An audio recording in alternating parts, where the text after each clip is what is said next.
hello, this is Armu Vlogs. Welcome back to my channel. இன்னைக்கு டே 3ல bunch of beads தான் பார்க்க போகிறோம்.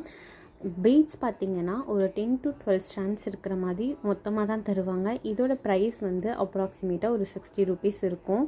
நான் வந்துட்டு ஒரு ஹோல்சேல் ஷாப்பில் தான் போயிட்டு வாங்குவேன். நான் இப்போ வரைக்கும் வாங்கினது பார்த்திங்கன்னா 60 rupees தான் வாங்கியிருக்கேன். இதுக்கு கம்மியாக நான் வாங்கினது இல்லை. ஒரு வேளை உங்களுக்கு கம்மியாக கிடச்சிருச்சு அப்படின்னா கமெண்ட்ஸில் கண்டிப்பாக சொல்லுங்கள். அண்ட் இது பார்த்திங்கன்னா இந்த பீட்ஸில் 3mm 4mm 5mm சைஸ் வந்து வேரி இருக்கும். நீங்கள் அதிகமாக யூஸ் பண்ணுறது பார்த்திங்கன்னா 3mm 4mm தான் இருக்கும். இதை ரெண்டு வாங்கி வச்சிங்கனாலே நல்ல யூஸ்ஃபுல்லாக இருக்கும். அண்ட் அடுத்தது பார்த்திங்கன்னா rice feed, wheat feed, drop பீட்னு சொல்லுவாங்க. இது எல்லாமே நீங்கள் நெக்குக்கெலாம் யூஸ் பண்ணிங்கன்னா சூப்பராக இருக்கும். இது இல்லாமல் கலர் பீட்ஸ் இருக்குது. நம்ம வந்து ப்ளவுஸ்க்கு கான்ட்ராஸ்ட்டாக பண்ணணும்னு நினச்சிங்கன்னா அதை யூஸ் பண்ணலாம். இது இல்லாமல் சில்வர் ஷேடில் இருக்குது.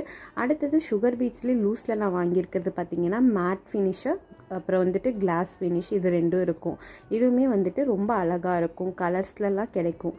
அடுத்தது பேர்ல் பீட். நான் பேர்ல் பீட் வந்து லூஸில் வாங்கியிருக்கேன். நீங்கள் மொத்தமாக வாங்குறதா இருந்தாலும் வாங்கிக்கலாம். அடுத்தது கட்டனா பீட்ஸ். கட்டனா பீட்ஸ் வந்து ரொம்ப ட்ரெண்டிங்காக இருக்குது. நம்ம ப்ளவுஸில் நிறைய இடத்துல யூஸ் பண்ணுறதா இருக்குது. இது வந்துட்டு கோல்டன், சில்வர் கலர்லேயும் எல்லாத்துலேயும் அவைலபிளாக இருக்குது. இது இல்லாமல் மைக்ரோ பீட்ஸ். இது ஸ்டிச் பண்ணுறது இல்லை, ஃபிக்ஸ் பண்ணிக்கிறது தான். அடுத்தது சுகர் பீட்ஸ். சுகர் பீட்ஸில் பார்த்திங்கன்னா நான் A Star பிராண்ட் யூஸ் பண்ணுறேன். நல்ல குவாலிட்டி, நல்ல சூப்பராக இருக்குது. தேங்க்யூ.